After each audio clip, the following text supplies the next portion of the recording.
I'm Les Kiter with Chris Economaki reporting from Sebring, Florida, where speed, endurance, and international color is a custom at the world-famed 12-hour Grand Prix of Endurance. This year, because of a change in international regulations governing engine size, will be a vastly different race, Chris. That's right, Les. The biggest change will be found in the prototype category. Gone are the big 7-liter Fords that won here the last 2 years, and their mighty challengers, Ferrari and Chaparral. But despite the decrease in engine size for prototypes to 3 liters and a resultant lessening of horsepower, sprees are only down fractionally. Porsche of Germany pretty well has the prototype category to itself, but the Howmet turbine is the American home. The sports car category, with a minimum production of 50, is more interesting. There are the quick Ford GT40s from England and the new British Lola T70 using Chevrolet engine. And the only Ferraris in the race fall in this category, but they're a far cry from the proud machines that 7 times have won this great race.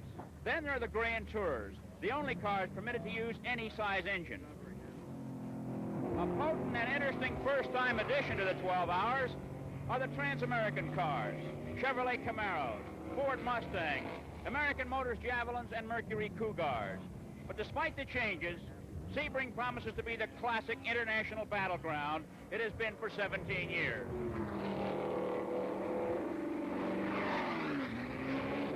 The man who pioneered endurance racing in the United States, Alec Ullman. Alec, we see a new set of rules for the race here today. What is it going to mean for international road racing under these rules? Well, I think it's a great departure, Chris, the fact that we have the turbine here today.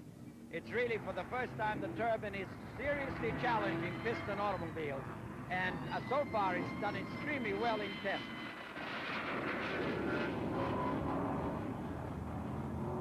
Ray, what special problems will the drivers of the turbine car have in the race that the other drivers won't? Well, we have to stop for fuel more often than the other people do, Chris. That's about our biggest problem. Are there any facets of the car that make it easier for them? Well, of course, we don't have to shift gears. We can keep both hands on the wheel at the same time. And it's a very easy car to drive. Very comfortable riding. Very sure and forgiving car. I think we have the finest handling car out here. How does it lend itself to the Sebring circuit? We're quite happy. We're down a little bit on horsepower, but you can't have everything. Everything at Sebring is speed and staying power. And it looks like this is Porsche's year in both departments. For years, the Stuttgart Speedsters have enjoyed overwhelming success in endurance events, despite giving away significant power advantages. But this year, the 4-car factory team of 907s grabbed 4 of the first 8 starting spots. The Hans-Hermann Joe Siffert Porsche captured the pole, just a tick slower than last year's record speed set for the brute engine Ford Mark IV. It's expected that the 5-liter Ford GT40s of JW Engineering in England will be Porsche's main challenge this year. The X-Redmond number 28 is just seconds behind Porsche on the grid. Hawkins and Hobbs are 7th in the other GT40. 4th on the starting grid, a baby blue Chevy-powered Lola, handled by Scooter Patrick and David Jordan. It's one of a 2-car entry from American International, headed by actor James Garner. Beside Garner's, there are 2 other privately entered Lolas. But it's the pole-sitting number 49 Porsche in the limelight as the German team senses a real opportunity for an overall win at Sebring.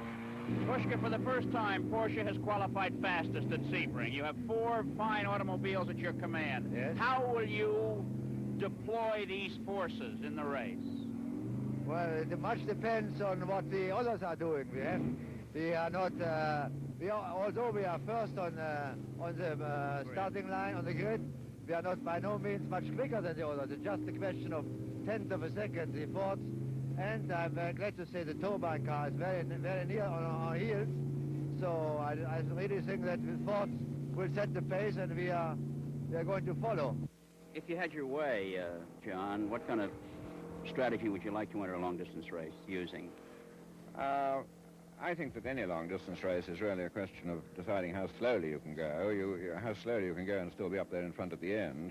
not how fast you can go. We don't really have any strategy at the moment. We got one car sitting fourth on the pole. We just see how we start out, and I think in an endurance race you gotta go and see how you stand and see whether you have to push or whether you can back off and let it run a while. But in 12 hours, that's a long time to run. It's an especially long time to run for sedan-class cars. These almost stock Camaros, Mustangs, and Javelins are more used to the shorter duration events they run for most of the Trans Am series. These exciting 400 horsepower street cars in racing trim will be mixing it up for the full 12 hours, and that means special preparation.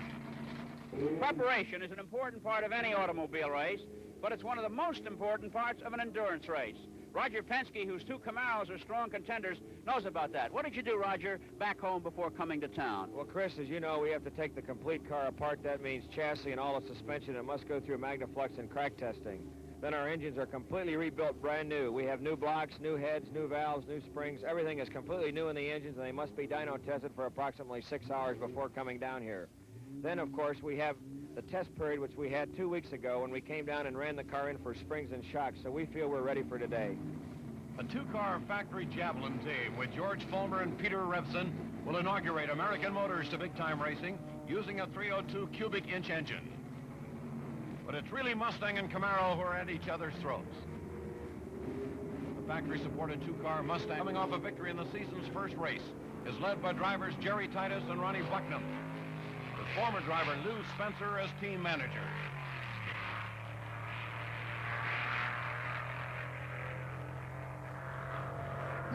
Who are you looking at, the overall competition or those Camaros? We're looking at Trans Am cars only. We don't care anything about overall, just win Trans Am. And of course, Camaro is always someone we have to fight. Mark's quite a driver. Over the years, Mark, endurance racing has been one of planned attack, assigned lap times, taking it easy. Is that philosophy rapidly disappearing from the racing scene? It certainly is, Chris. I think in the last 2 years, 12-hour races have been considered relatively short, and the mechanical ability of the car has improved so much that the components will stand 12 hours of very hard running, and that's what we plan to do. Donohue's Camaro joins 67 competitors on the starting grid for the 10 a.m. wave-off. The pole-setting Porsche enjoys a 38-mile-an-hour qualifying advantage over the slowest car, but just 10 seconds over the 10th qualifier. It should be typical of Sebring's 18-year racing history, fast and tight. A classic moment in racing, the famed running start of the 12 Hours of Sebring. Switzerland's Joe Siffert starts the lead Porsche and takes full advantage of his prime grid position with a very quick start and a chance to enjoy a clear track ahead. The traffic's beginning to build on that pit straight, but some aren't as quick as they'd like to be. Hawkins is slow to get away. The Turbine figured to be a slow starter as Dr. Dick Thompson slowly winds up the jet in an effort to make his blast off.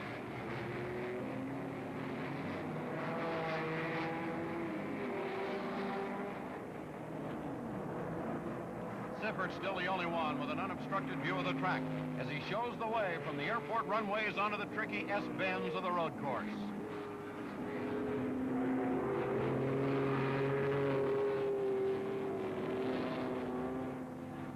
The hairpin turn slows them to 20 miles an hour, and the gearboxes get a workout. Siffert and Minter are out of sight as the rest of the field elbows its way into the hairpin. And there's plenty of action in this narrow corner, the slowest on the 5 2/10 mile circuit.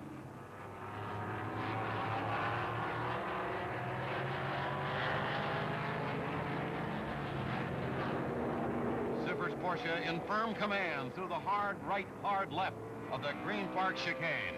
But the number 9 Patrick Jordan Lola has gained some ground.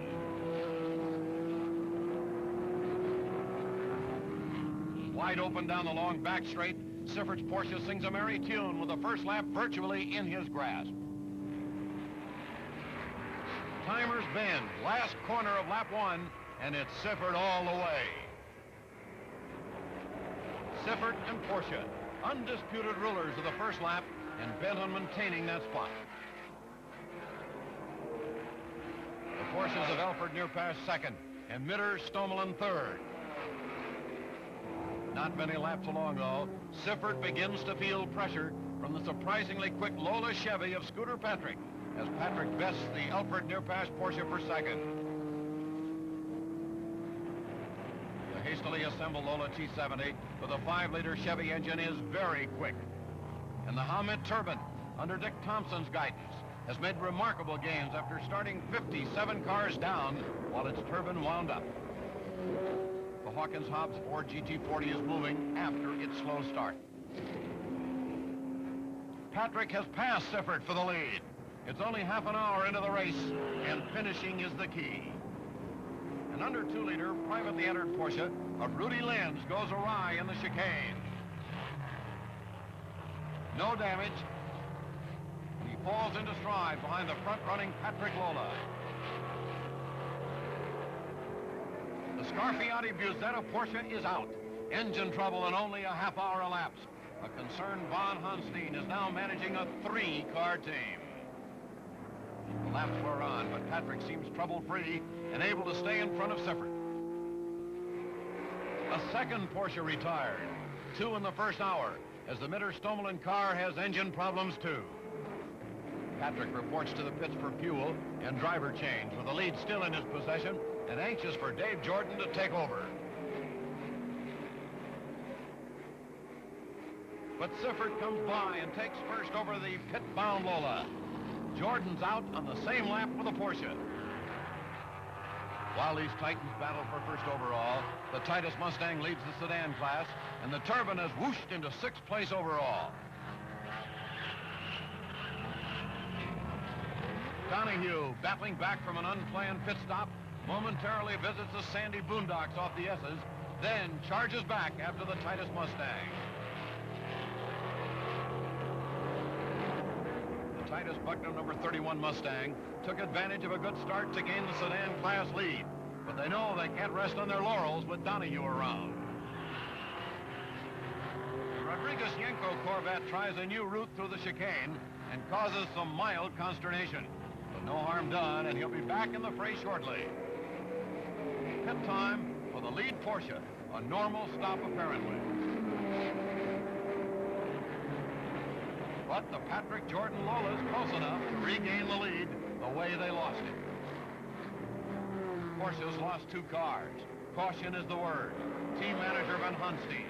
You had all your cars finish at Daytona, but here you have 2 cars out. What happened?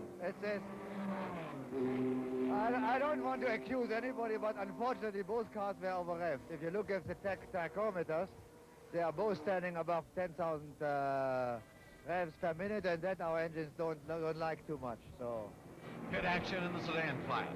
Titus is in with the lead Mustang for fuel, tires, and driver change. Donahue pits the Camaro at the same time. A good comparison of pit stop times here. Penske's known for the thoroughness with which he prepares for a race, and his boys seem on top of everything. The Mustang still pit-bound. And there goes Craig Fisher in the Camaro, first away by a long shot.